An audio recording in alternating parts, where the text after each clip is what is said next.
You don't know how lucky you are that the Authority hasn't found you yet. If the Authority catches you and you don't have anything they need, you'll be dead. Rage is a first-person shooter foremost, but it's definitely got an adventure kind of exploration aspect. And it's not an RPG, but it's got that flavor and that feeling, and it's just much more in-depth than you'll ever get out of a normal first-person shooter. You know, you can kind of involve your mind in more than just your trigger finger.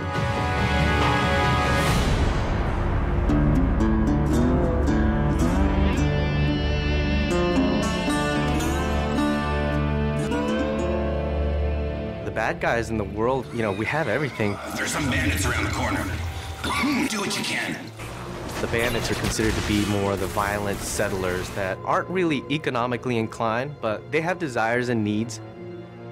Each bandit clan has a unique fighting style. It's ever-changing. For instance, the Ghost Clan. Hey, over there! They're very acrobatic. They can attack you from above or below. The Wasted Clan, what they lack in combat skills, they definitely make up for in personality. The Shrouded Clan, they've designed these remote-control bomb cars that they use against you. We felt that with human-type opponents, if you add personality to the fighting skills and add personality to the characters, it really makes the world more refreshing. We're losing this! But if you fight that enemy for 12 hours, I don't care how cool he was in hour 1, it's not going to be so cool in hour 12. So it's about mixing it up for the player. Not reinventing the rules, but give him something a little different around every corner, so that's what we strive to do. The Wasteland has a number of mutants. So there's a bit of mystery to where the mutants came from. Some people believe that the cosmic radiation and the impact winter affected human development. But some people believe that the Authority were conducting experiments on humans, and the failures were, of course, the mutants. Then, of course, there's the Authority.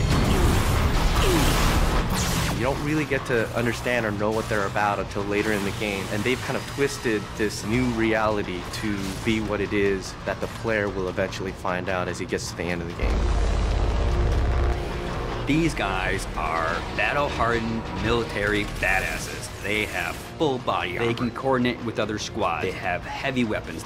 When you go from fighting mutants with sticks to bandits with pistols to facing off against the Authority, it's a different experience. These guys are tough, and they mean business.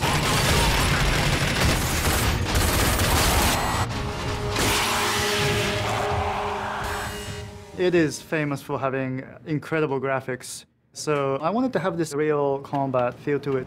Remember, to be of use to us, you must be able to move around freely. We decided to kind of make animations using motion capture. In Rage, we have upwards of 6,000 animations that have been created.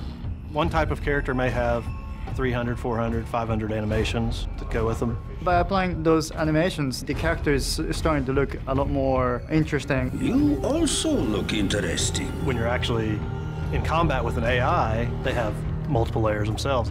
When you shoot at the enemy, they'll actually react to the shot. So they'll freak out and they get into this scramble mode where he's running around trying to save his life and then dive into cover. And this is not really scripted, it's just based on what you've done to the enemy, which will change the AI state, and then they will play these different state of animations. And you can interact with them at the time they're doing that, so it's not like they're just stuck in that particular animation. You can shoot them and kill them, and everything happens as you would expect. And all these things work seamlessly together to really make our AI stand out and feel like they're part of the world in a way that you haven't seen in a first-person shooter before. Well, enough with all that. When a player's interacting in a combat scenario, the important thing to do is give them choices. And there should never be a dead point when they're only thinking, oh, I'm just holding the trigger down to kill these guys.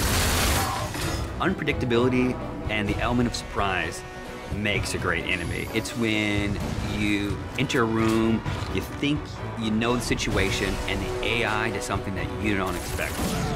Because I don't want them thinking of it as AI. I want them to think, wow, that's the best combat experience I ever had. Show me what you can do, and get the hell out of here.